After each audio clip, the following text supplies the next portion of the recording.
फिर से स्वागत है आपका हमारे YouTube channel the horror page पर। दोस्त, भूतों की कहानियां सुनने में तो बहुत मजा आता है और ये मजा तब दुगना हो जाता है जब हम किसी वैम्पायर यानी कि पिशाच की कहानी सुनते हैं।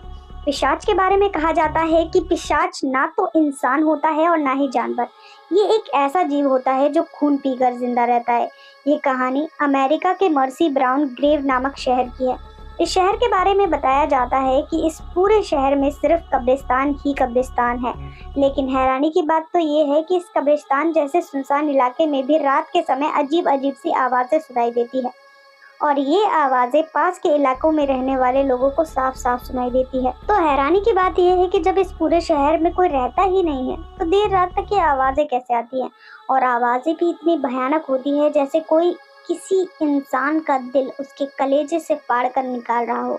ऐसी दर्दनाक चीखें जो आपके इमेजिनेशन को भी हिला कर रख दे। इस जगह का खौफ ऐसा है कि शहर में आने के रास्ते भी सरकार ने बंद कर दिए हैं ताकि कोई भी गलती से इस खतरनाक मुर्दों के इलाके में ना आ जाए। लेकिन आखिर इस जगह की सच्चाई क्या है? क्यों यहाँ रात भर ऐसी दर्दनाक चीखें सुनाई देती हैं? ये जगह हमेशा से ऐसी नहीं थी। बहुत साल पहले इस इलाके में भी लोग रहा करते थे। शहर में खूब चहल पहल रहती थी। आपकी जानकारी के लिए बता दें कि गांव में हर साल एक मेला लगा करता था जिसमें उस गांव के साथ साथ पूरे शहर के लोग घूमने आया करते थे। इस मेले की खास बात ये थी कि ये दिन ढलने के बाद ही लगता था। तो ऐसे ही एक बार 1970 के दशक में आखिरी महीने में जब इस मेले का आखिरी दिन था, तभी रात में अचानक आसपास पूरे इलाके में भगदड़ मच गई। सब लोग चीखते चिल्लाते हुए इधर उधर भागने लगे। वहीं पास में एक इलाके में बड़े प्रीस्ट भी रहा करते थे, तो शोर शराबा सुनकर वो भी अपने कुछ लोगों के साथ बाहर आ गए। लेकिन उनको भी समझ नहीं आया कि यहाँ हो क्या रहा है। भगदड़ इतनी ज्यादा मच गई थी कि वो भी किसी तरह से अपनी जान बचाकर वहाँ से भागने लगे। जैसे जैसे रात बीती और अगली सुबह हुई, किसी को नहीं पता चला कि रात में असल में हुआ क्या था, क्यों अचानक से वहाँ भगदड़ मच गई। लोग इकट्ठा होकर फिर से उस मैदान में पहुंचे, लेकिन वहां पहुंचते ही सबके होश उड़ गए। लोगों ने देखा कि मैदान में अंदर कतार में बहुत सारी लाशें पड़ी हैं, जिसमें से एक लाश वहां रहने वाले प्रीस्ट की भी थी। लाशों का वो नज़ारा देखकर सबका दिल दहल गया। लेकिन फिर लोगों ने एक अजीब चीज नोटिस की। वो ये थी कि उन सभी लाशों में खून का एक कतरा भी नहीं था, जैसे कि उन सब लाशों से उनका खून चूस लिया गया हो। और हर एक लाश में छेद भी बने हुए थे, किसी की गर्दन पे तो किसी की पीठ पे, जैसे कि किसी ने अपने दांत उनके शरीर में गाड़े हों। किसी को समझ नहीं आ रहा था कि यहाँ क्या हुआ है। पुलिस और फॉरेंसिक की टीम जांच में भी यही बात सामने आई कि सभी लाशों का खून उन छेदों के माध्यम से चूस लिया गया था जो उनके शरीर पर बने थे। किसी भी शरीर में और कोई चोट का निशान तक नहीं था। लोगों का कहना था कि इस पूरी घटना के पीछे जरूर किसी शैतान का हाथ है, क्योंकि हर साल वो मेला किसी दूसरे मैदान में लगता था, लेकिन इस बार वो मैदान खाली न होने की वजह से मेला वहां के इकलौते कब्रिस्तान के बगल में लगाया गया था। पुलिस ने इन्वेस्टिगेशन की, लेकिन कुछ भी सामने नहीं आया। धीरे धीरे लोग भी इस घटना के बारे में भूल गए। 2 महीने बीत चुके थे। इलाके में पहले जैसी आवाजें शुरू हो गई। फिर एक शाम उसी मैदान में कुछ बच्चे बास्केटबॉल खेल रहे थे। तभी उनकी बास्केटबॉल ग्राउंड से निकलकर उस कब्रिस्तान में चली गई। तो उनमें से एक लड़का बॉल लेने के लिए उस कब्रिस्तान में पहुंच गया। कब्रिस्तान में गया तो उसने देखा कि उनकी बॉल एक खुली कब्र में फंस चुकी है। वो देख के पहले तो उसे बहुत हैरानी हुई कि कोई कब्र खुली कैसे हो सकती है, लेकिन वो ज़्यादा ध्यान ना देते हुए सीधा अपनी बॉल उठाने के लिए उस कब्र के पास पहुंच गया। लेकिन कब्र के पास पहुंचते ही उसने कब्र के अंदर से किसी के बड़बड़ाने की आवाज़ सुनी।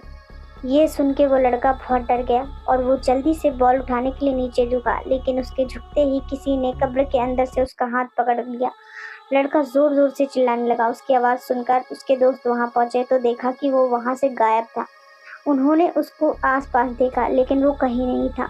वो सब बहुत डर गए और वहां से वापस जाने लगे, और तभी कब्रिस्तान के एक कोने से उनको आवाज़ सुनाई दी, अपने दोस्त को साथ लेके नहीं जाओगे? उन्होंने झट से उस तरफ देखा तो उनका वही दोस्त वहां खड़ा था जो बॉल लेने आया था।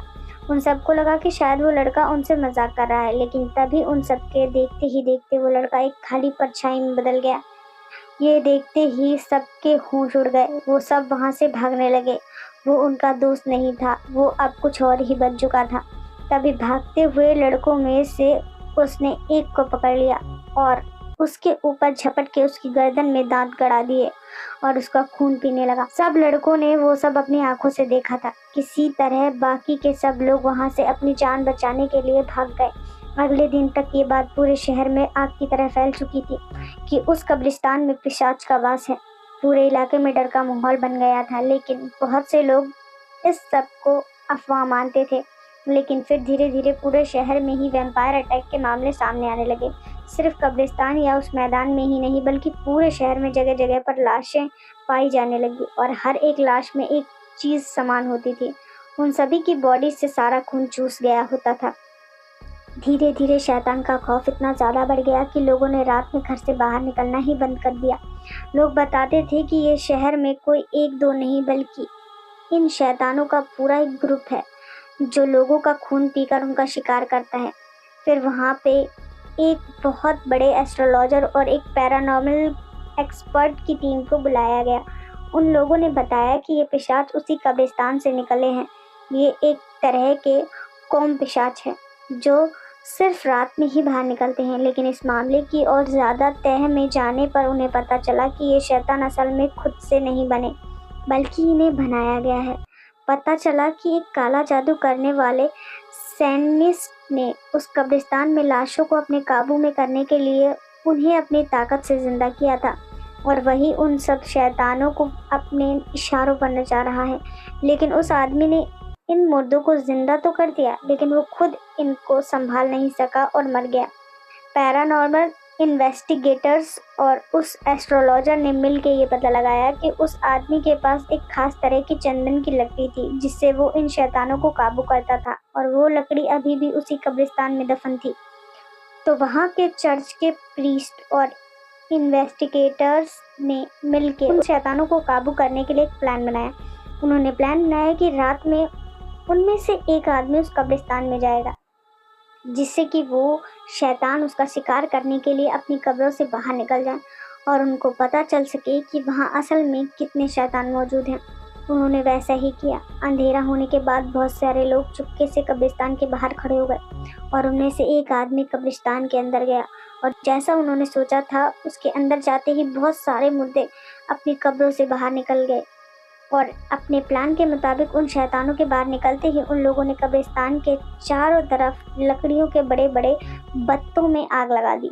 वो शैतान आग से डर के अपनी कब्र के अंदर भागने लगे। सबको लगा था कि अब इन शैतानों को हमेशा के लिए खत्म करा जा सकता है, लेकिन किस्मत को शायद कुछ और ही मंजूर था। अचानक से वहाँ तेज बारिश होने लगी। उनकी लगाई गई आग बुझ गई।